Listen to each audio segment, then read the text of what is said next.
All right. Good day, everyone. Michael Goldman here. I'm an associate professor at the University of San Francisco, adjunct faculty at the Goldman Institute of Business Science in South Africa, and editor-in-chief of Emerald's Emerging Market Case Studies collection.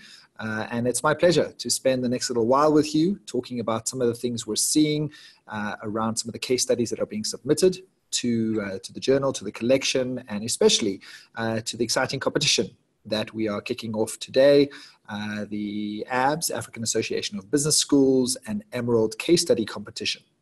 So I hope you can hear me. I've checked it once or twice with a few people, and so I assume that you can hear me, and at the moment perhaps you can see me. I'm going to switch now to the slides, but I will return and you may see my face a little bit later as we'll answer some questions and have the session. So let me share here. All right. I see there's a chat here quickly. Let's see. Excellent. Good. Thank you for those that are telling me they can hear me. That's excellent. All right, so let's spend the next little while talking through some of the key issues that we see developing as perhaps an introduction to the case study competition. And for those of you in case centers, for those of you that are looking to write cases, an opportunity for you as we head over the next few months to consider this competition and the Emerging Market Case Studies collection as a useful place for you to publish your cases. So I'm going to cover these 4 areas, as you can see on the slide now, around literary style, the core dilemma in the case, how we make sure that learning comes through in our instructor manuals or our teaching notes, and some thoughts around the publication. And my colleagues at Emerald have joined us, and so may make some comments a little bit later if we have time around some of the competition logistics. So many of you have seen these comments by Michael Porter that really reinforce the role of case studies. And so I think what's important around this is to remember how case studies, rigorous, well-researched case studies, form part of a portfolio of intellectual contribution, form part of the kinds of ways that we as scholars, as authors, as academics, make a contribution to the body of knowledge. And so I think some really important reflections here from Michael Porter about the role of case research, the role of case studies in the kind of contribution that he's been able to make over these years. Similarly, for those schools, for those academics and scholars that are based at AABS schools or other accreditation and ranking organizations, you'll see that case studies form an important part of that intellectual contribution. And for many schools, they position case studies, rigorous, well-researched case studies, as part of applied scholarship, as well as important teaching and learning scholarship. And so I think for all of us, as we navigate our academic careers, we want to make sure that we position case studies usefully in our own careers, and working with our deans and our tenure committees and our promotion committees and university principals, etc., making sure that we position case studies as part of useful intellectual contribution, that they're used extensively in the classroom, and that they surface some really important phenomena in management. And that if we're studying management, if we are management scholars, one of the best ways to understand how managers make tough calls, make tough judgments, is to actually go and talk to them and to go and research this. As Yin reminds us from a case study research point of view, to understand the total case study database, all the different data, and triangulate that into something that gives us a more complete picture of how decision-making actually happens. And so that's certainly an important part of what case studies allow us to do. So let me spend a few minutes on what makes case studies distinctive. I think one of the key aspects that we as editors and the judges of the AABS and Emerald case study competition often find is that authors are capturing really interesting insights about decision-making and entrepreneurs and family-owned companies and corporates, etc. But they're not necessarily writing that in a distinctive case study style. And so I think, like all documents, like all things that we author, it's important for us to understand the style and the format of the chosen audience for what we write. We know in scholarship that there are a number of ways to approach case studies. We're going to be focusing quite strongly in a conversation on the right-hand side of that slide, teaching cases that are perhaps starting off as descriptive, but increasingly focusing on a decision point, on a dilemma. And that's certainly an important part of what makes a quality case. Of course, there are article cases. There are those of us that use case study methodology to do other research, or where our case study research may result in multiple outputs, both teaching cases or article cases that may have a single or multiple design. So there's the method of case study research, and then there's the types of outputs that may go into other journals versus more teaching case journals. And certainly the focus of the competition, the focus of emerging market case studies as a collection are teaching cases that follow a rather distinctive style and format. We accept both descriptive and decision-focused cases, but increasingly are moving more towards decision-focused cases because we know that those really engage students in the classroom, that those decision-focused cases are more than just a newspaper article about what happened, but they set up a dilemma. And so it's really important that as we frame those management decisions in our case studies, we think about how they can be useful in the classroom.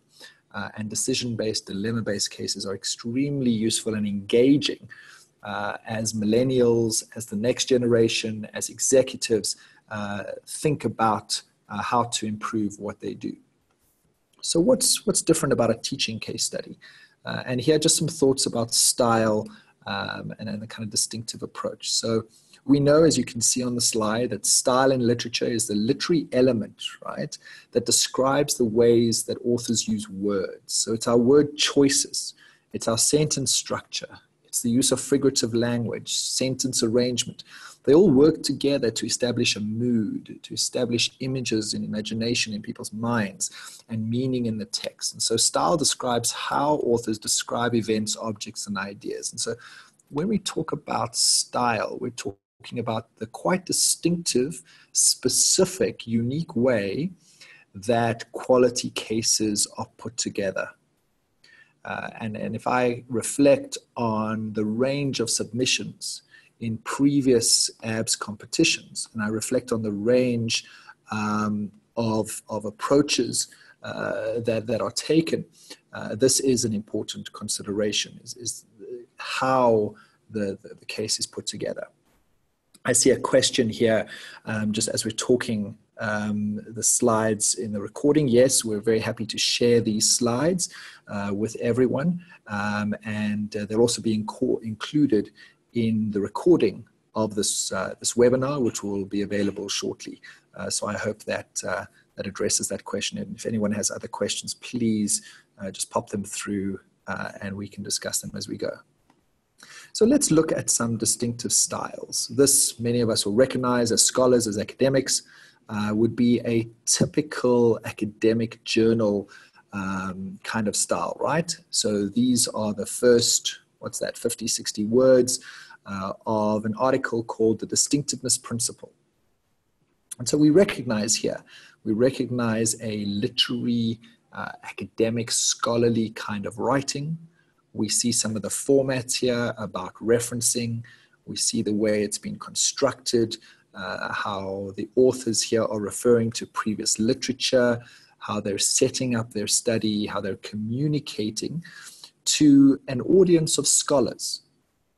And so what's interesting about the style here is that these authors are writing for an academic journal, and the majority of the audience of those academic journals are other academics. And so it's academics writing for other academics.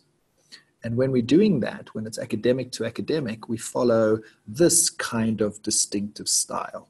And so the point I want to make is that when we write case studies for teaching purposes, it has a different audience.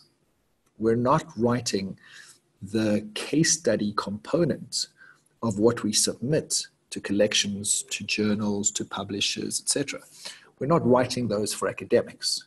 We're writing those for classroom participants, students, managers, executives. And so the style we use should be distinctive and relevant to that audience. And so I think that's an important point to keep in mind as we help our colleagues and as we develop these cases going forward. So here's an example of a case that I recently authored that's going through the process at the moment. And so compare what we just saw in terms of the distinctiveness principle and the introduction of that article to this introduction of the case study. Let's see if we can draw out some of the differences about what makes this case study writing a little bit more distinctive and different to what we saw before.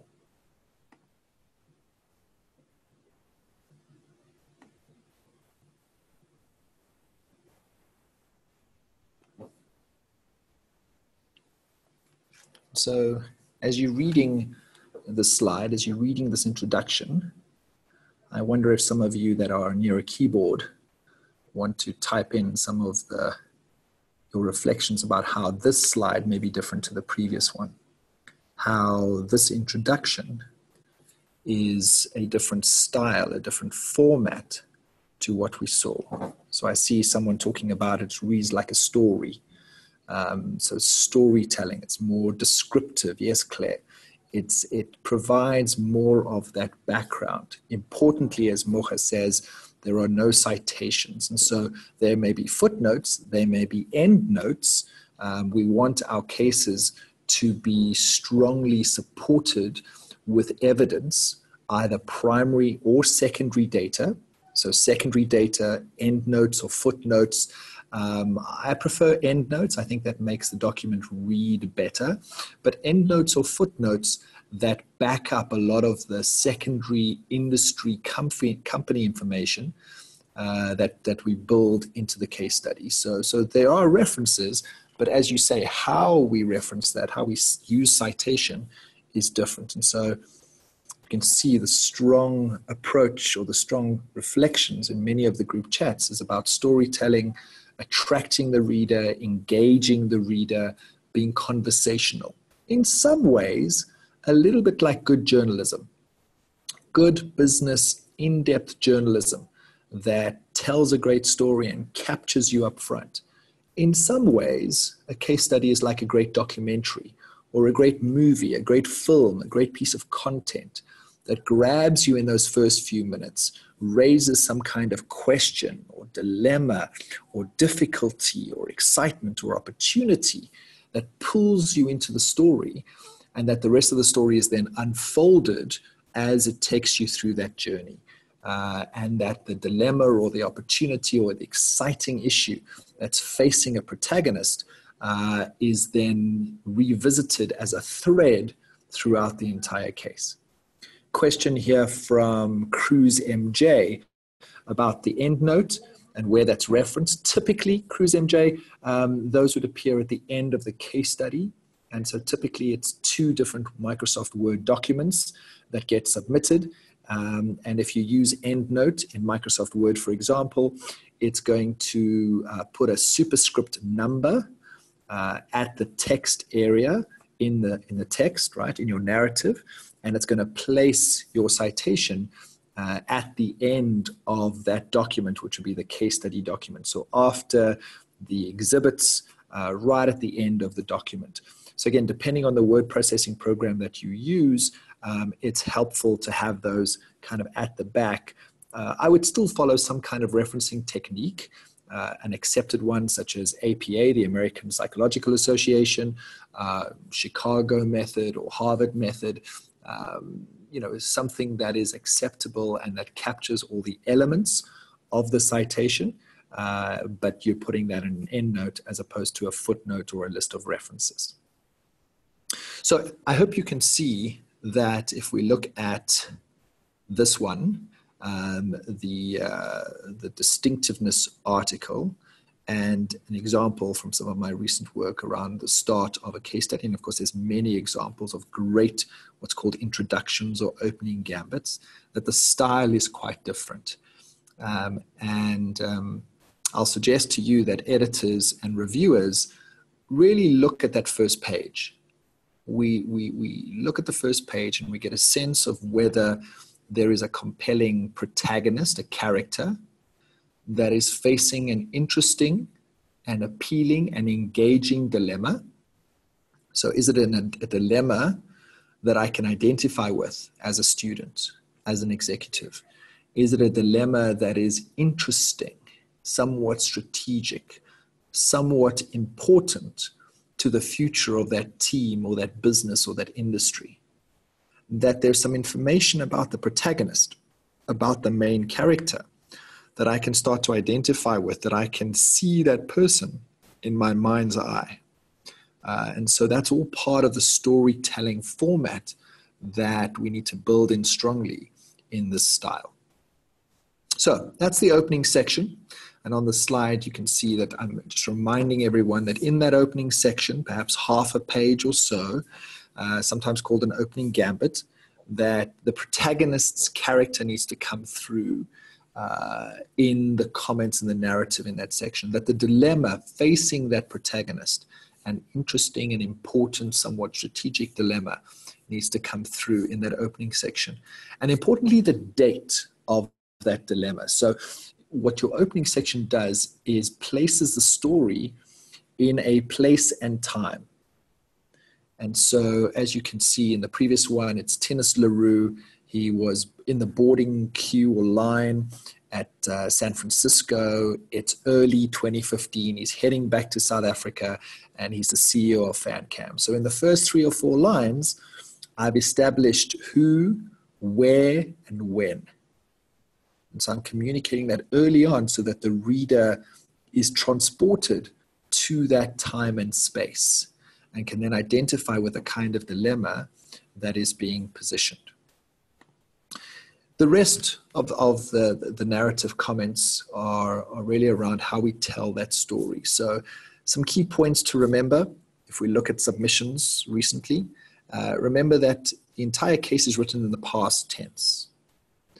And so Tennis LaRue getting on this airplane, February 2015, the rest of the story that I tell must be before February 2015.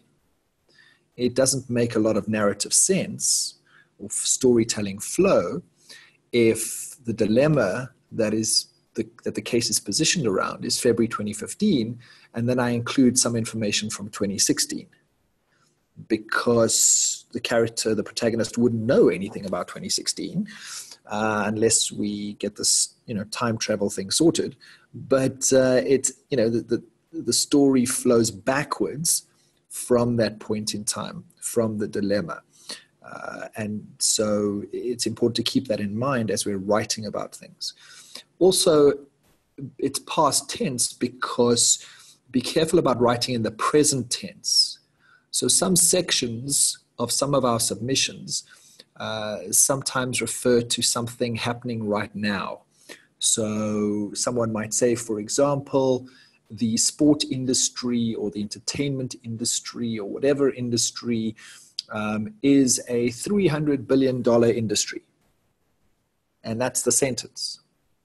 But that's not very useful because we don't know when. So is that at the end of 2014? Is that 2012? I hope it's not after 2015 because that shouldn't belong in the case. And so in the case study, as we tell this narrative and we draw on secondary sources, make sure that we're clearly communicating in our writing when stuff is happening and when some of that secondary information about the company, about competitors, about the industry, about technologies, when that information relates to. And so, it's typically useful to include secondary source information that describes data and numbers, etc., near to the decision point.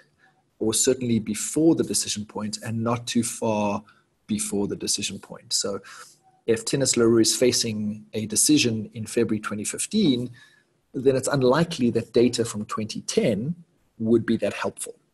It's unlikely.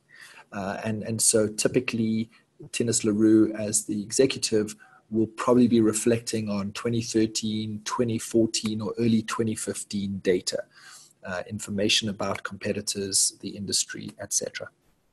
Endnotes and sourcing we've referred to already in terms of the questions, but one of the things we look at in evaluating the quality of a case study is the extent to which the views expressed in the case study are well sourced.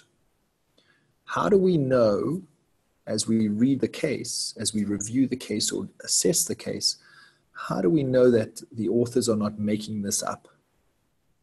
Is there clear evidence of where numbers, views, opinions, actions come from? Here, we need to strike a balance between secondary sources and primary data collection.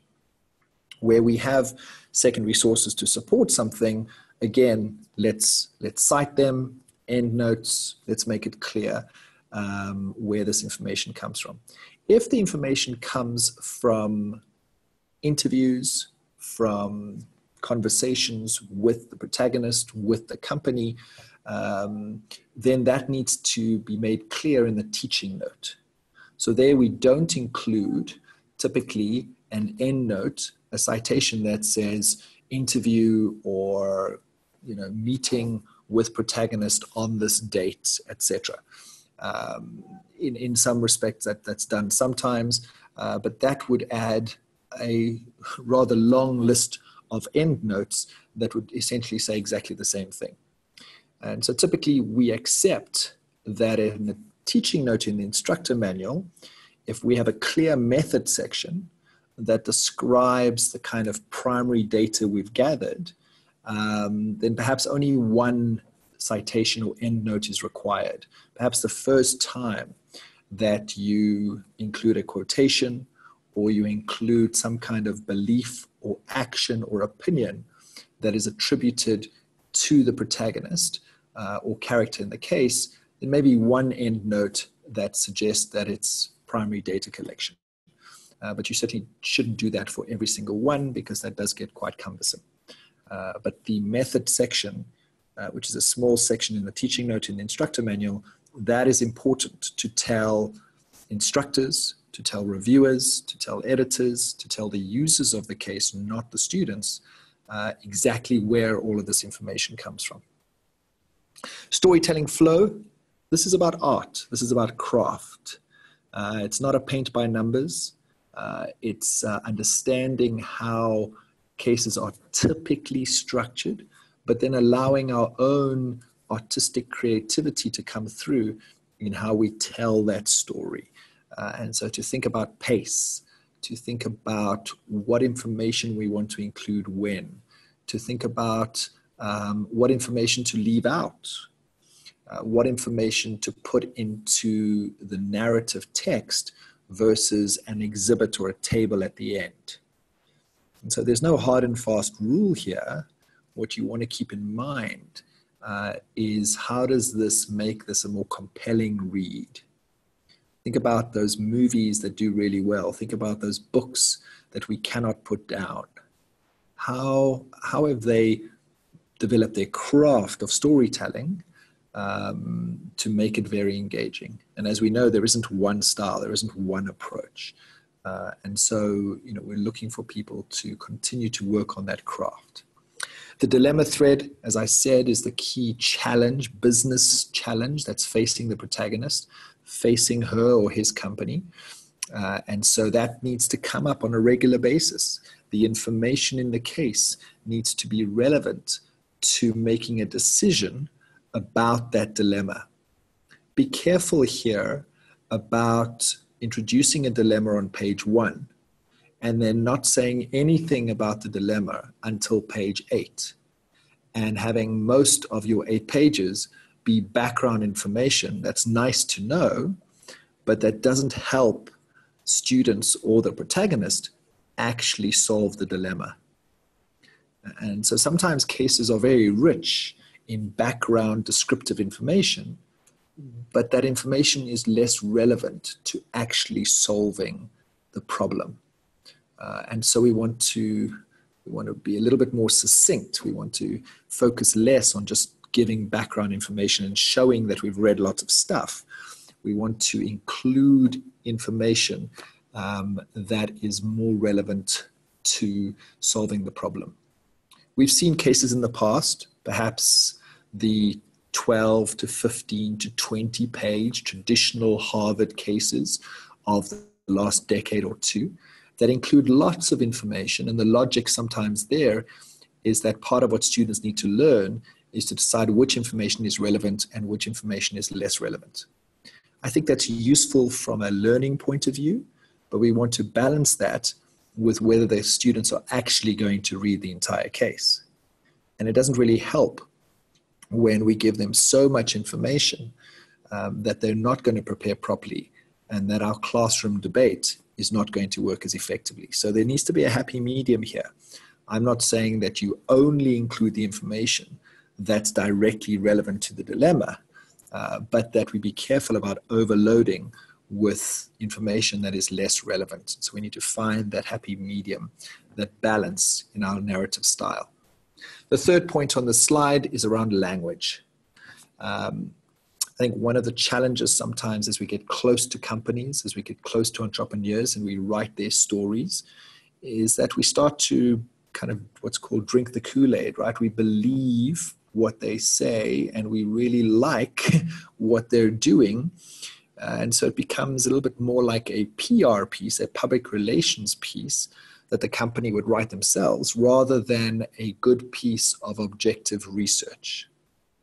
So I'm not suggesting in the case that we should be super critical of them, but if there are contentious decisions, it would make sense in the case. A more quality case might include some of that information from secondary sources. Excuse me. So, let's assume that a set of managers make a decision. There are probably some stakeholders that disagree with that decision. You may not get that information from conversations in the company or with the protagonist, but if we're looking at industry reports, if we're looking at newspaper articles, if we're looking at business news, business radio interviews, commentary, we can probably find evidence that some of these decisions, some of these choices were not well received by everyone. We want to include that. Honestly, objectively, we want to include that as part of the narrative, which makes the case more quality because it is more comprehensive and presents more than one view of the issues being written up. The next 2 points, I think, are important in terms of reach for our case. And I know that some people write cases for their own use only, and that's great. But if we're not writing our cases for an international audience, and we're not keeping those instructors and those students in mind as we tell the story, it's unlikely that the story is going to be picked up and used by other instructors in other MBA or business school classrooms around the world. If it's unlikely that the case is going to be used by others, then it's unlikely that that case is going to be published. And so, we want to think about the kind of impact, real impact, that our intellectual contributions make. And that's through other people reading it, using it, and where the learnings then influence actual management decisions. So, for example, some of the work that I've done before when I was based in South Africa, I would have to think a little bit cleverly about how do I communicate some of the things that may be unique to a South African market context. Things such as stokvels, right, which are groups of kind of women, typically in lower income spaces, who get together, share resources, and are able to buy at lower cost and able to access products and services as a result. How do I use that word? How do I describe it in a way that allows others to use that case? Another example, many of you know that I do work in the sport industry space, and so I've written a case about cricket. That's great for those countries that understand the game and those managers or students that may follow the game or work in that industry. But for North America, it certainly wouldn't. And for a large part of the world, they have no idea what cricket is. So how do I communicate that context in the story so that we can still focus on the management decision-making dilemma in the case without letting the context get in the way? And so keep that in mind around the market, around technology, around products, around brands. How are we writing this for an audience that may be unfamiliar with our geography, with our marketplace, with the kind of stuff that we take for granted on a daily basis? I see this, for example, a lot with submissions from the Indian subcontinent, where there are brands and approaches that are written in cases and just taken for granted that everyone knows that. And I understand that many American cases are written with the assumption that everyone knows what's going on in America. So, you know, I absolutely politically understand the difficulty with this. But practically, if we want our cases to be used by instructors in other emerging markets across Africa, but other regions around the world, including developed markets, and the many business schools and instructors and students in North America and Western Europe, we need to kind of keep that in mind. And then lastly, around the language style, some comments around English editing. One of the challenges I find is that the reality of case usage, even as emerging markets grow, but the reality of case usage is that our friends in North America and Western Europe are substantial buyers and users of case studies. And the unfortunate reality that we need to consider and work with is that they have a certain view of what quality English is.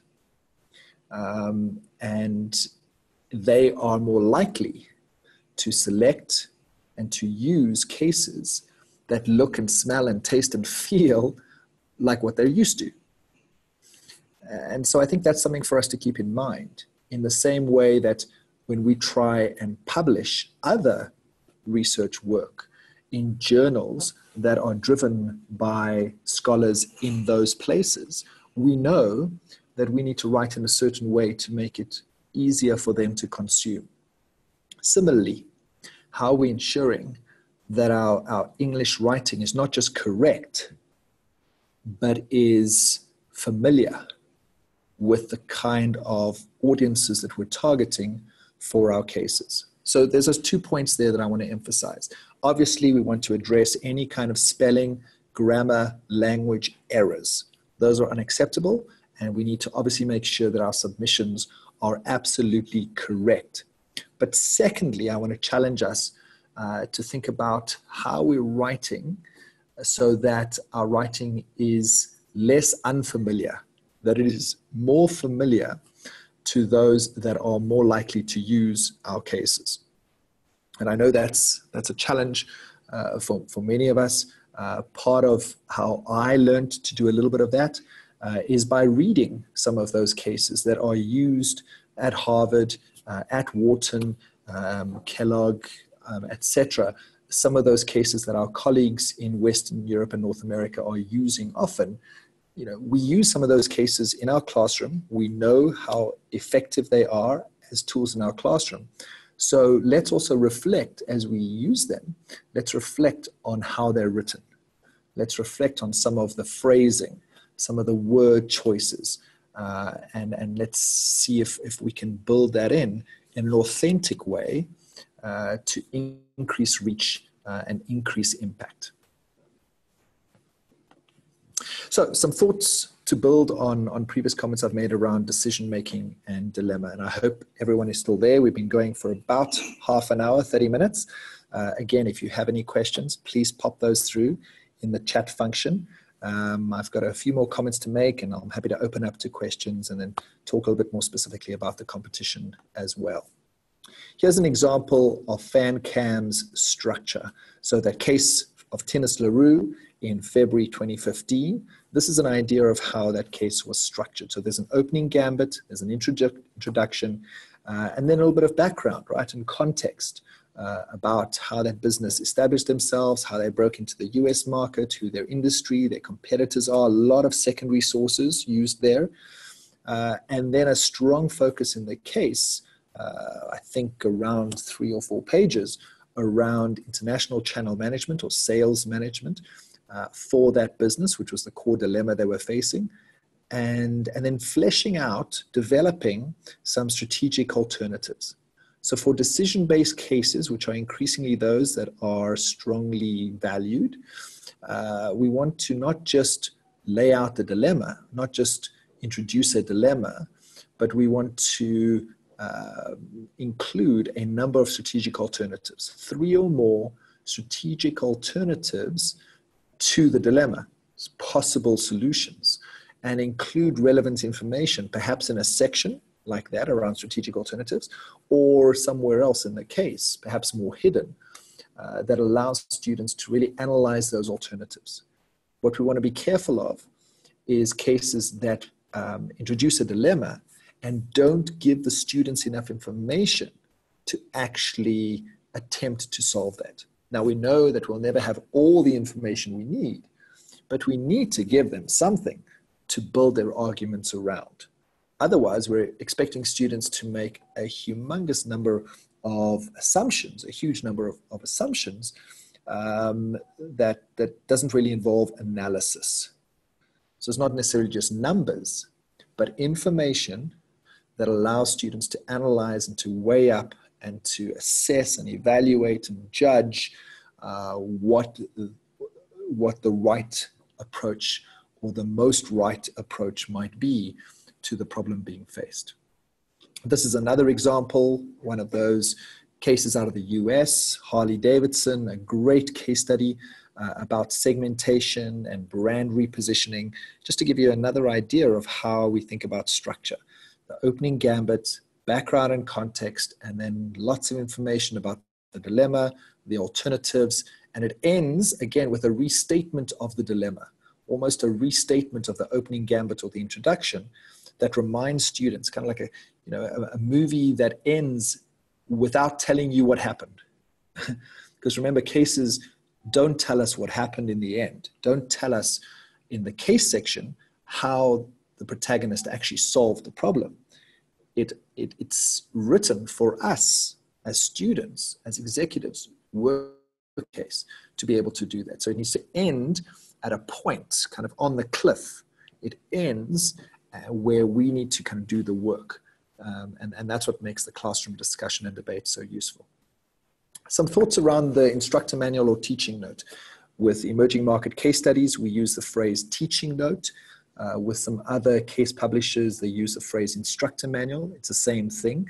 It's the separate document that is for instructors only.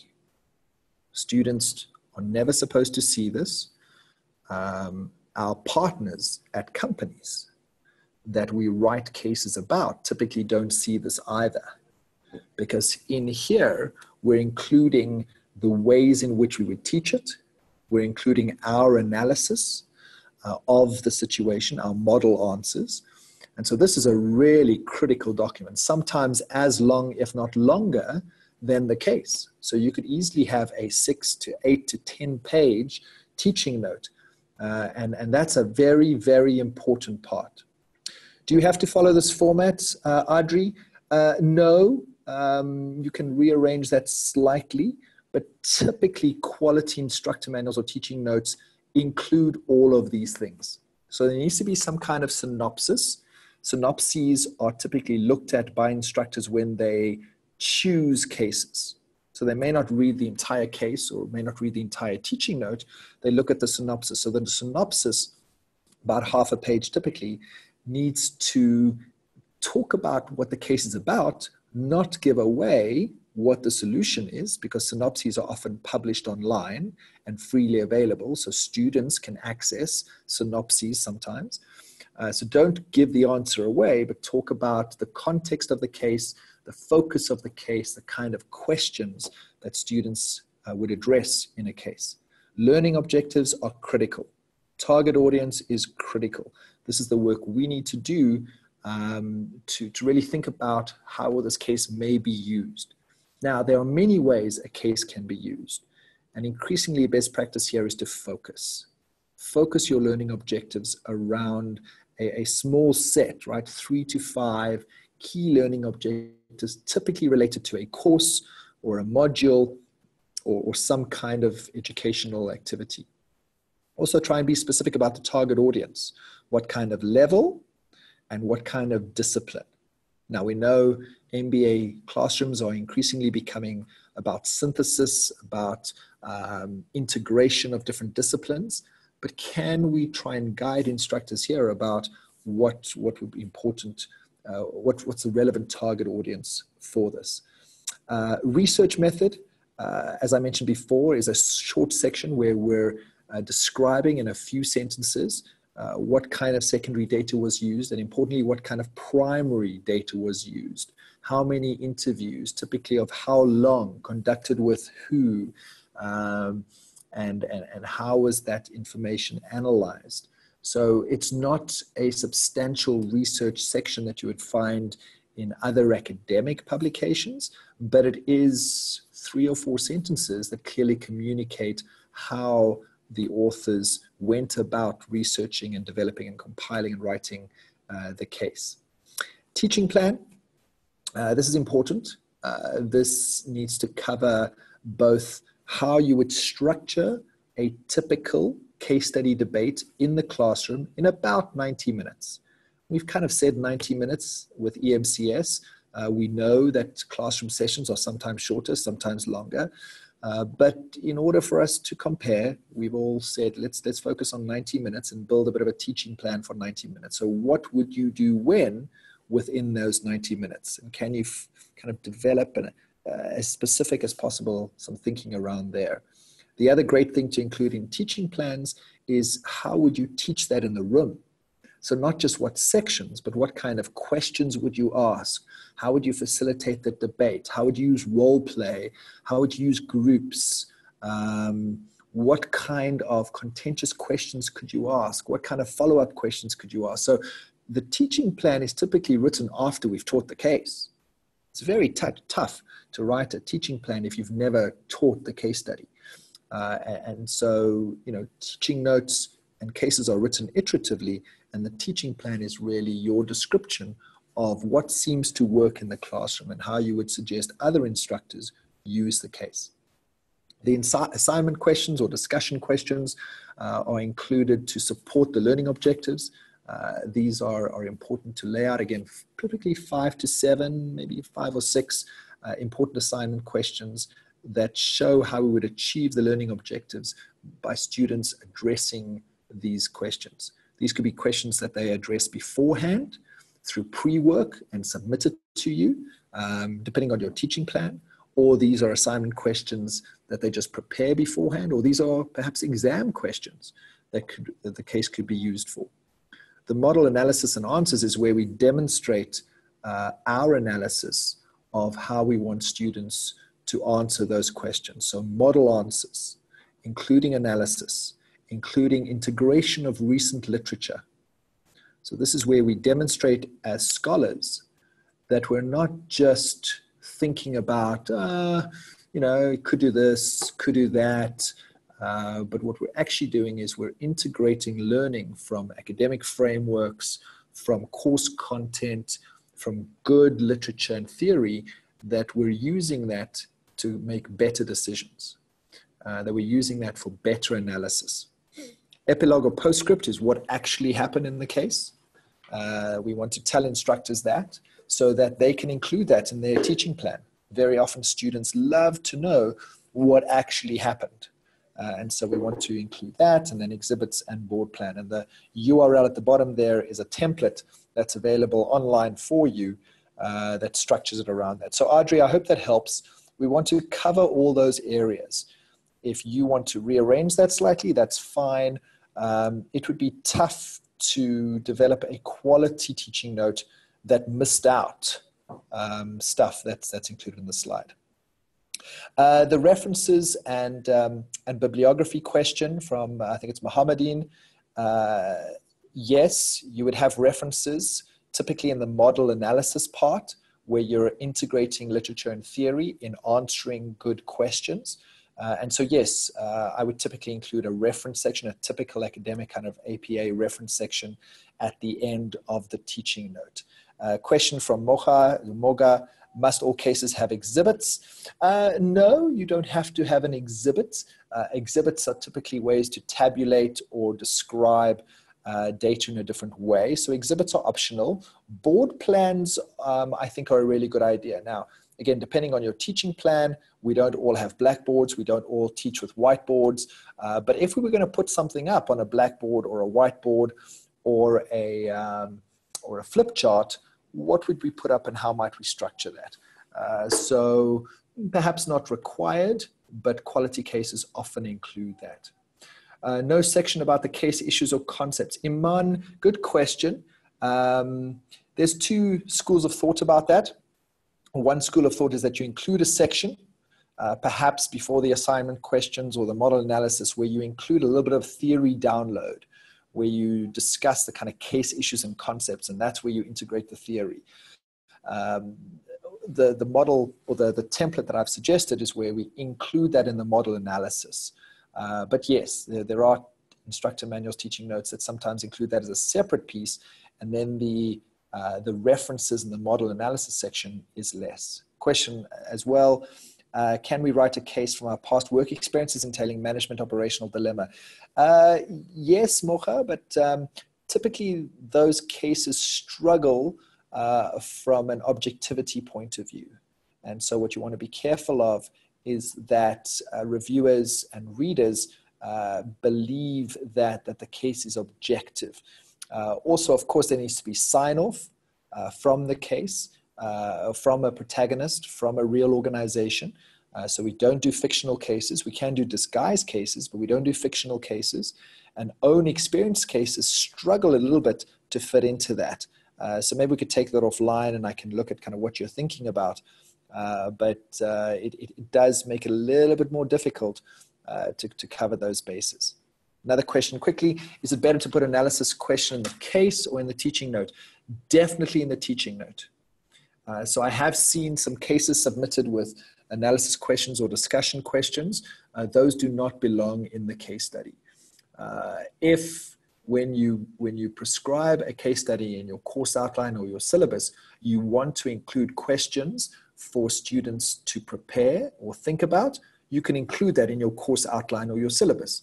But many faculty do not, or they want to use different questions. And so we don't put those questions, those assignment questions, discussion questions, analysis questions, we don't put those in the case study.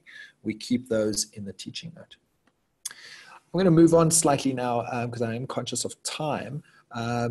Just a reminder around those learning objectives. So some pedagogy and andragogy here for us. Remember, as scholars, as teachers, it's important for us to connect with what is great learning, what is great educational theory. We are not just content experts. We need to be educational experts if we are teachers. And if we're writing case studies for use in the classroom, we need to reconnect with Bloom's taxonomy and other frameworks that help us think a little bit about learning. And so that's just an important reminder as we move forward. Some final thoughts about the publication process, and then happy to take some questions as we head towards the end. That's who we are, just in case you were unclear. And so I think what's really interesting about this is an increasing number of downloads globally. So very pleased as we, 60,000 plus downloads in over 35 countries, 650 published cases and teaching notes. And so we're very pleased with the kind of reach that we're able to provide authors, and that we're able to provide great stories and tools in the classroom from many, many different markets. And as you can see there, our our editorial mission is really quite clear, well-researched, instructive, multimedia online cases about the most interesting organizations in complex emerging market contexts that is used globally. And so I hope that's helpful as you reflect on what you're doing. As I said before, teach your case and revise it before you submit. It's very tough to do a great teaching note or instructor manual if you haven't taught your case before. Use colleague feedback. Get colleagues to sit in the room when you teach the case. Have a cup of coffee afterwards. Talk a little bit about what worked, what didn't work, what could be revised. It's really useful to get that. And also, it's very tough sometimes when you're teaching a case to take notes at the same time about what's working and what's not. So research assistants, student assistants, colleagues can be really useful. As I said, sign off from the protagonist or the organization. It's really important. And as we said, language and style edit. Here, just as a reminder, these are our reviewer criteria for any submission to emerging market case study, and also similar kind of judging criteria for the competition. And you'll see that these points cover pretty much everything we've said in the conversation today. Just a final thought, I guess, looking forward. One of the challenges I find is that we don't deal with reviewer feedback for case studies as well as we do for other articles. And so if you were submitting something to any other academic journal, in your response to reviewers, you would put down every single reviewer comment and you would respond and address every single reviewer comment. And you would have this as a separate document that you submit with your revised manuscript. This is equally important for submitting case studies and submitting revised case studies after feedback from the editorial desk or after feedback from reviewers. And certainly what I see is that reviewers respond very, very positively. The editorial team responds very, very positively when authors have gone through this process and shown very clearly in a separate document how they have revised the case, how they have applied or addressed or reflected on every single reviewer's comment. You don't have to agree with every reviewer's comment. You don't have to necessarily make a change based on every reviewer's comment, but you do need to address it. As I say at the bottom there, submit a clean final revised copy, submit this kind of document. And if you are going to revise and resubmit, try and do it quite soon so that everything is still in people's memory. We can go back to the same reviewers and we can move the case through the process quite quickly. So, with a few minutes left on the clock, I hope these 4 points of discussion were useful. I'm going to, what am I going to do? I'm going to stop sharing my screen now. I'm going to switch on my video. And so very happy to answer any questions. You're welcome to write that in the chat function. Or if you wish, you're welcome to turn on your audio. If you wish, turn on your video. And happy to engage for a few minutes on that. Also, if there's any questions specific to the competition and submissions, my Emerald colleagues are on the line as well to assist with that. So I hope it's useful. I look forward to your questions. Who would like to kick us off? Question from Claire about what are the trends with multimedia cases. Claire, this is a tough one. Because everyone's trying to think about how do we best do that, and publishers are struggling to think about how do we best sell and package a multimedia case. I think what we're looking for, certainly in the short term, is that we include multimedia content in the case. So have we got some videos, preferably on YouTube, or free access videos or audio? Have we got some kind of additional multimedia content that faculty can use, instructors can use in the classroom? So I think that's an important piece. I know there's lots of work being done by Emerald and others to think about how do we best package totally multimedia cases. I've seen some providers where everything is online and you log in and it's videos. And I think that's interesting. and certainly the next generation consumes that very nicely. The challenge is that there isn't necessarily something they can read. And the reading part of that, the analysis part of that, I'm not sure we've got totally right yet. So I think that's a great question, Claire. I think it's an open question, certainly for submissions for this competition and submissions over the next year or so. We're looking for good integration of some multimedia content in the case. Thanks for your comment, Audrey. Great. I think we have a minute or two left. If there's any other questions, anything else people want to explore, any specific questions, we obviously look forward to the submissions. The team at Emerald will be sending out more information, and it's all available online. We'd really like to see a strong contribution from across Africa. You know, there are a few markets that are really active, and we'd love to see that grow. Question from Mohammed Amin. Do you consider mini case studies separately as a distinct category in the competition? We are not accepting many cases in this competition, Mohammed. There is conversation about a special call that we'll put out more globally around mini cases or short cases, quite distinctive style there that we need to communicate both in the case and the instructor manual or teaching note. But for this competition, we're looking at the typical, let's call it 7 or 8 page case study that deals with a substantial management issue. Question from Iman, how about the management area that Emerald Competition are looking for? It covers all management areas, Iman. And so in your typical management program, everything from marketing and sales to finance, to digital, to accounting, to strategy, to HR. And so all of those business disciplines are welcome. What type of method is a teaching case? Is it considered descriptive or explanatory? So Stephanie Yin would have a view here about typical case research. The idea that we typically don't head towards explanatory here from a science point of view. The generalization, and I'm getting a little bit scientific here, but the generalization aspect is generalizing to a theory through case research as opposed to generalizing to a population. Because our samples, right, are typically smaller samples or single samples.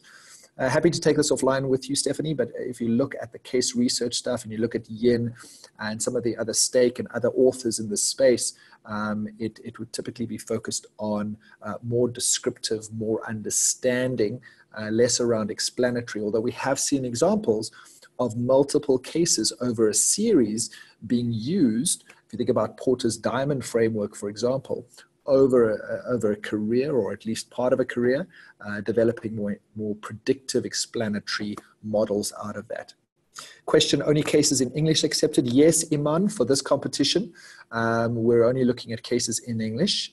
Emerald and Emerging Market Case Studies is moving towards accepting cases in other languages. We're doing a call that'll be coming out quite soon around Spanish language cases, and I know some of our French colleagues are very keen for us to move in that space as well. We're also thinking about Mandarin, etc. So in time, I think we're going to be moving to a multi-language approach. But for this competition, for the next while, it's going to be focused on English. Should a teaching case cover multiple theories? Stephanie, good question. Yes, it's possible to cover a few. I mean, if we think about marketing, for example, we may focus on brand positioning. We may focus on some communication aspects. We may focus on some segmentation aspects in the same case. Most cases, though, don't move beyond a discipline. And most cases don't move beyond 2 or 3 substantial theories. So be careful about mixing HR and finance and marketing. Be careful about, trying to teach the entire marketing syllabus or a bunch of theories through one case. The trick is to be quite focused with every case that we write. So I think we've passed 12 o'clock here where I am. We've passed the hour allocated. If there are any other questions, I have a few more moments. I'm happy to continue. I hope my contact details are clear and the contact details for the Emerald team are clear. And so if there's no other burning questions, I want to thank you again for your participation. I hope this was useful. Quick final question from Iman. Is the company letter required? A sign-off, Iman, is required. we have available on our website for EMCS a permission, a sign-off form that transfers the rights to Emerald and gives Emerald the permission to publish that. So that needs to be completed. It doesn't have to be on a company letterhead, but it does need to be signed by the protagonist, signed by a decision maker in that organization. Mocha, we will remember to send the slides. Claire and Carla and the team are on that. Thanks, Claire, for your comment. And so let me formally close. Thank you very much, and I look forward to your submissions, your communications. Let's engage with us. Let's write great cases about really interesting companies and organizations across Africa, and let's get them published. Thanks so much. Enjoy the rest of your day.